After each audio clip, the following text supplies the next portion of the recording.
मधुबन के बाबा, मधुबन के बाबा मुरली वाले, आपका क्या कहना, आपका क्या कहना। ओम शांति। आज 15 मार्च 2025 के साकार मधुर महावाक्य हैं। आज मीठे मीठे बाप दादा बोले, मीठे बच्चे अब वापस घर जाना है, इसलिए देह सहित देह के सब संबंधों को भूल एक बाप को याद करो। यही है सच्ची गीता का सार। बाबा कहते, मीठे बच्चे अब वापस घर जाना है, इसलिए देह सहित देह के सब संबंधों को भूल एक बाप को याद करो। यही है सच्ची गीता का सार। बाबा ने आज प्रश्न पूछा कि तुम बच्चों का सहज पुरुषार्थ क्या है। तो उत्तर में बाबा कहते, तुम बिल्कुल चुप रहो। चुप रहने से ही बाप का वर्षा ले लेंगे। बाप को याद करना है, सृष्टि चक्र को फिराना है। बाप की याद से तुम्हारे विकर्म विनाश होंगे, आयु बड़ी होगी और चक्र को जाने से चक्रवर्ती राजा बन जाएंगे। यही है सहज पुरुषार्थ। ओम शांति। मीठे मीठे रूहानी बच्चों प्रति रूहानी बाप फिर से समझा रहे हैं, रोज रोज समझाने देते हैं। बच्चे तो समझते हैं बरोबर हम गीता का ज्ञान पढ़ रहे हैं, कल्प पहले मुआफिक, परंतु श्री कृष्ण नहीं पढ़ाते, परमपिता परमात्मा हमको पढ़ाते हैं। वही हमको फिर से राजयोग सिखा रहे हैं। तुम अभी डायरेक्ट भगवान से सुन रहे हो। भारतवासियों का सारा मदार गीता पर ही है। उस गीता में भी लिखा हुआ है कि रुद्र ज्ञान यज्ञ रचा। यह यज्ञ भी है तो पाठशाला भी है। बाप जब सच्ची गीता आकर सुनाते हैं तो हम सदगति को पाते हैं। मनुष्य ये नहीं समझते, बाप जो सर्व का सदगति दाता है उनको ही याद करना है।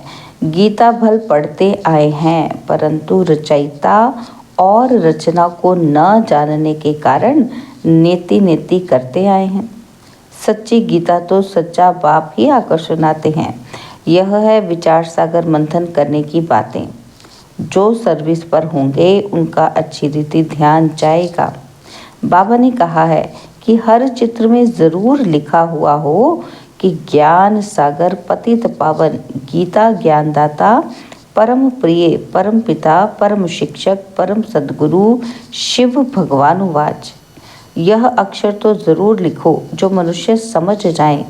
त्रिमूर्ति शिव परमात्मा ही गीता का भगवान है, ना कि श्री कृष्ण। ओपिनियन भी इस पर लिखाते हैं। हमारी मुख्य है गीता। बाप दिन प्रतिदिन नए नए पॉइंट्स भी देते रहते हैं। ऐसे नहीं आना चाहिए कि आगे क्यों नहीं बाबा ने कहा। ड्रामा में नहीं था। बाबा की मुरली से नई नई पॉइंट्स निकालनी चाहिए। लिखते भी हैं राइज और फॉल। हिंदी में कहते हैं भारत का उत्थान और पतन। राइज अर्थात construction of deity dynasty, 100% purity peace prosperity की स्थापना होती है और फिर आधा कल्प के बाद फॉल होता है, डेविल डिनाइस्टी का fall. Rise and construction deity dynasty का होता है, फॉल के साथ डिस्ट्रक्शन लिखना है। तुम्हारा सारा मदार गीता पर है। बाप ही आकर सच्ची गीता सुनाते हैं। बाबा रोज इस पर ही समझाते हैं। बच्चे तो आत्मा ही हैं। बाप कहते हैं इन देह के सारे पसारे को भूलकर अपने को आत्मा समझो। आत्मा शरीर से अलग हो जाती है तो सब संबंध भूल जाती है। तो बाप भी कहते हैं कि देह के सब संबंध छोड़ अपने को आत्मा समझ मुझ बाप को याद करो। अभी घर जाना है ना, तो आधा कल्प वापस जाने के लिए ही इतनी भक्ति आदि की है। सत्युग में तो कोई वापस जाने का पुरुषार्थ नहीं करते हैं। वहाँ तो सुख ही सुख है। गाते भी हैं कि दुख में सिमरन सब करे, सुख में करे न कोई। परंतु सुख कब है और दुख कब है ये नहीं समझते हैं। हमारी सब बातें हैं गुप्त। हम भी रूहानी मिलिट्री है ना, तो शिव बाबा की शक्ति सेना है। इनका अर्थ भी कोई समझ न सके। देवियों आदि की इतनी पूजा होती है, परंतु कोई की भी बायोग्राफी को नहीं जानते हैं। जिनकी पूजा करते हैं उनकी बायोग्राफी को जानना चाहिए ना। ऊंच ते ऊंच शिव की पूजा है, और फिर ब्रह्मा विष्णु शंकर की, और फिर लक्ष्मी नारायण राधे कृष्ण के मंदिर हैं, और तो कोई है नहीं। एक ही शिव बाबा पर कितने भिन्न भिन्न नाम रख मंदिर बनाए हैं। अभी तुम्हारी बुद्धि में सारा चक्र है। ड्रामा में मुख्य एक्टर्स भी होते हैं ना, वह है हद का ड्रामा, और यह है बेहद का ड्रामा। इसमें मुख्य कौन कौन है यह तुम जानते हो। मनुष्य तो कह देते हैं कि राम जी संसार बना ही नहीं है। इस पर भी एक शास्त्र बनाया है, अर्थ कुछ भी नहीं समझते। बाप ने तुम बच्चों को बहुत सहज पुरुषार्थ सिखाया है। सबसे सहज पुरुषार्थ है तुम बिल्कुल चुप रहो। चुप रहने से ही बाप का वर्षा ले लेंगे। बाप को याद करना है, सृष्टि चक्र को याद करना है। बाप की याद से तुम्हारे विकर्म विनाश होंगे, तुम निरोगी बनेंगे, आयु बड़ी होगी, और चक्र को जानने से चक्रवर्ती राजा बनेंगे। अभी हो नर्क के मालिक और फिर स्वर्ग के मालिक बनेंगे। स्वर्ग के मालिक तो सब बनते हैं, फिर उसमें है पद। जितना आप समान बनाएंगे उतना ऊंच पद मिलेगा। अविनाशी ज्ञान रत्नों का दान ही नहीं करेंगे तो रिटर्न में क्या मिलेगा। कोई साहूकार बनते हैं तो कहा जाता है कि इसने पास्ट जन्म में दान पुण्य अच्छा किया है। अभी बच्चे जानते हैं कि रावण राज्य में तो सब पाप ही करते हैं। सबसे पुण्य आत्मा है श्री लक्ष्मी नारायण। हाँ, ब्राह्मणों को भी ऊंच रखेंगे जो सबको ऊंच बनाते हैं। वह तो प्रारब्ध है। यह ब्रह्मा मुखवंशावली ब्राह्मण कुलभूषण श्रीमत पर यह श्रेष्ठ कर्तव्य करते हैं। ब्रह्मा का नाम है मुख्य, त्रिमूर्ति ब्रह्मा कहते हैं ना। अभी तो तुमको हर बात में त्रिमूर्ति शिव कहना पड़े। ब्रह्मा द्वारा स्थापना और शंकर द्वारा विनाश, यह तो गायन है ना। विराट रूप भी बनाते हैं, परंतु उसमें ना शिव को दिखाते हैं ना ब्राह्मणों को दिखाते हैं। यह भी तुम बच्चों को समझाना है। तुम्हारे में भी यथार्थ रीति मुश्किल कोई की बुद्धि में बैठता है। अथाह पॉइंट्स है ना, जिसको टॉपिक्स भी कहते हैं। कितनी टॉपिक्स मिलती है। सच्ची गीता भगवान के द्वारा सुनने से मनुष्य से देवता विश्व के मालिक बन जाते हैं। टॉपिक कितनी अच्छी है, परंतु समझाने का भी अक्ल चाहिए ना। ये बात क्लियर लिखनी चाहिए जो मनुष्य समझे और पूछे। कितना सहज है। एक एक ज्ञान की पॉइंट्स लाखों करोड़ों रुपयों की है, जिससे तुम क्या से क्या बनते हो। तुम्हारे कदम कदम में पदम है, इसलिए देवताओं को भी पदम का फूल दिखाते हैं। तुम ब्रह्मा मुखवंशावली ब्राह्मणों का नाम ही गुम कर दिया है। वह ब्राह्मण लोग कच्छ में कुरम गीता लेते हैं। अभी तुम हो सच्चे ब्राह्मण। तुम्हारे कच्छ माना बुद्धि में है सत्यम, उनके कच्छ में है कुरम। तो तुमको नशा चढ़ना चाहिए कि हम तो श्रीमत पर स्वर्ग बना रहे हैं। बाप राजयोग सिखला रहे हैं। तुम्हारे पास कोई पुस्तक नहीं है, लेकिन यह सिंपल बैज है तो तुम्हारी सच्ची गीता है। इस त्रिमूर्ति का भी चित्र है, इसमें त्रिमूर्ति का भी चित्र है बैज में ना। तो बाबा कहते हैं तो सारी गीता इसमें आ जाती है। सेकंड में सारी गीता समझाई जाती है। इस बैज द्वारा तुम सेकंड में किसी को भी समझा सकते हो। यह तुम्हारा बाप है। इनको याद करने से तुम्हारे पाप विनाश होंगे। ट्रेन में जाते चलते फिरते कोई भी मिले तुम उनको अच्छी रीति समझाओ। कृष्णपुरी में तो सब जाना चाहते हैं ना, तो इस पढ़ाई से यह बन सकते हैं। पढ़ाई से राजाई स्थापन होती है, और धर्म स्थापक कोई राजाई नहीं स्थापन करते। तुम जानते हो कि हम राजयोग सीखते हैं भविष्य 21 जन्म के लिए। कितनी अच्छी पढ़ाई है। सिर्फ रोज़ 1 घंटा पढ़ो बस। वह पढ़ाई तो 4-5 घंटे के लिए होती है। यह 1 घंटा भी बस है। सो भी सवेरे का टाइम ऐसा है जो सबको फ्री है। बाकी कोई बांधेले आदि हैं, सवेरे नहीं आ सकते हैं तो और टाइम रखे हैं। बैज लगा हुआ हो, कहीं भी जाओ यह पैगाम देते जाओ। अखबारों में तो बैच डाल नहीं सकते हैं, एक तरफ का डाल सकेंगे। मनुष्य ऐसे तो समझ भी नहीं सकेंगे सिवाय समझाने। है बहुत सहज, यह धंधा तो कोई भी कर सकते हैं। अच्छा, खुद भल याद ना भी करें, दूसरों को याद दिलावें, वह भी अच्छा है। दूसरों को कहेंगे देही अभिमानी बनो और खुद देह अभिमानी होंगे तो कुछ ना कुछ विक्रम होता रहेगा।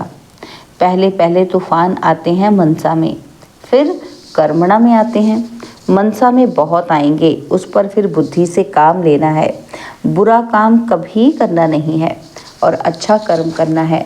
संकल्प अच्छे भी होते हैं, बुरे भी आते हैं। बुरे को रोकना चाहिए, यह बुद्धि बाप ने दी है। दूसरा कोई समझ ना सके, वह तो रॉन्ग काम ही करते रहते हैं। तुमको अभी राइट काम ही करना है। अच्छे पुरुषार्थ से राइट काम होता है। बाप तो हर बात बहुत अच्छी रीति समझाते रहते हैं।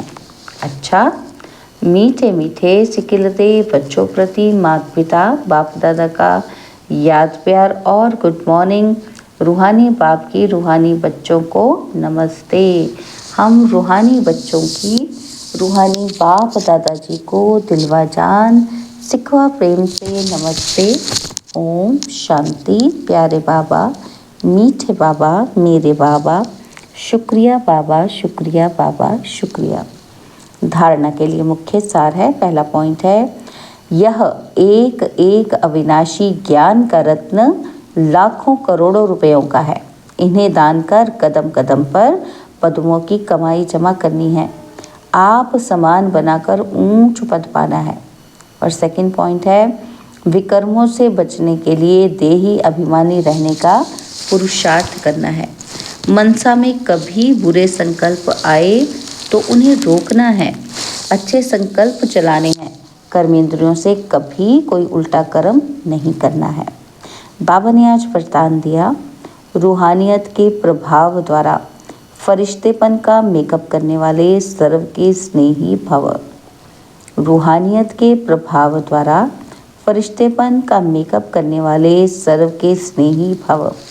जो बच्चे सदा बाप के संग में रहते हैं, उन्हें संग का रंग ऐसा लगता है जो हर एक के चेहरे पर रूहानियत का प्रभाव दिखाई देता है। जिस रूहानियत में रहने से फरिश्तेपन का मेकअप स्वतः हो जाता है। जैसे मेकअप करने के बाद कोई कैसा भी हो लेकिन बदल जाता है, मेकअप करने से सुंदर लगता है, तो यहाँ भी फरिश्तेपन के मेकअप से चमकने लगेंगे और यह रूहानी मेकअप सर्व का स्नेही बना देगा। स्लोगन है, ब्रह्मचर्य, योग तथा दिव्य गुणों की धारणा ही वास्तविक पुरुषार्थ है। ब्रह्मचर्य, योग तथा दिव्य गुणों की धारणा ही वास्तविक पुरुषार्थ है। ओम शांति। तो आज रात्रि के मातेश्वरी जी के अनमोल महावाक्य सुनेंगे। तो मातेश्वरी जी समझाती हैं कि कर्म बंधन तोड़ने का पुरुषार्थ क्या है। तो मातेश्वरी जी ने कहा कि बहुत मनुष्य प्रश्न पूछते हैं कि हमें क्या करना है, कैसे हम अपने कर्म बंधन तोड़ें। तो अब हरेक की जन्म पत्री को तो बाप जानता है। बच्चे का काम है कि एक बार दिल से बाप को समर्पित हो जाए, अपनी जवाबदारी उनके हाथ में दे देवे। फिर वो हरेक को देख राय देगा कि तुमको क्या करना है। सहारा भी प्रैक्टिकल में लेना है, बाकी ऐसे नहीं कि सिर्फ सुनते रहो और अपनी मत पर चलते रहो। बाप साकार है तो बच्चों को भी स्थूल में पिता, गुरु, टीचर का सहारा लेना है। ऐसे भी नहीं कि आज्ञा मिले और पालन ना कर सके तो और ही अकल्याण हो जाए। तो फरमान पालन करना भी हिम्मत चाहिए। चलाने वाला तो रमजबाज है, वो जानता है कि इसका कल्याण किस में है, तो वह ऐसे डायरेक्शन देगा कि कैसे कर्म बंधन तोड़ो। कोई को फिर ये ख्याल में नहीं आना चाहिए फिर बच्चों आदि का क्या हाल होगा। इसमें कोई घर बार छोड़ने की बात नहीं है। ये तो थोड़े से बच्चों का इस ड्रामा में पार्ट था तोड़ने का। अगर ये पार्ट ना होता तो तुम्हारी जो अब सेवा हो रही है फिर वो कौन करे। अब तो छोड़ने की बात ही नहीं है, मगर परमात्मा का हो जाना है। डरो नहीं, हिम्मत रखो। बाकी जो डरते हैं वो ना खुद खुशी में रहते हैं, ना फिर बाप के मददगार बनते हैं। यहाँ तो उनके साथ पूरा मददगार बनना है। जब जीते जी मरेंगे तब ही मददगार बन सकते हैं। कहीं भी अटक पड़ेंगे तो फिर वो मदद देकर पार करेगा। तो बाबा के साथ मनसा वाचा कर्मणा मददगार होना है। इसमें ज़रा भी मोह की रग होगी तो वो गिरा देगी। तो हिम्मत रखो, आगे बढ़ो। कहाँ हिम्मत में कमज़ोर होते हैं तो मूंझ पड़ते हैं। इसलिए अपनी बुद्धि को बिल्कुल पवित्र बनाना है। विकार का ज़रा भी अंश ना हो। मंजिल कोई दूर है क्या, मगर चढ़ाई थोड़ी टेढ़ी बांकी है, लेकिन समर्थ का सहारा लेंगे तो ना डर है ना थकावट है। अच्छा, ओम शांति। तो बाबा के आज के अव्यक्त इशारे, सत्यता और सभ्यता रूपी कल्चर को अपनाओ। तो बाबा कहते आपका बोल और स्वरूप दोनों साथ साथ हो। बोल स्पष्ट भी हो, उसमें स्नेह भी हो, नम्रता, मधुरता और सत्यता भी हो, लेकिन स्वरूप की नम्रता भी हो। इसी रूप से बाप को प्रत्यक्ष कर सकेंगे। निर्भय हो लेकिन बोल मर्यादा के अंदर हो, फिर आपके शब्द कड़े नहीं मीठे लगेंगे। ओम शांति।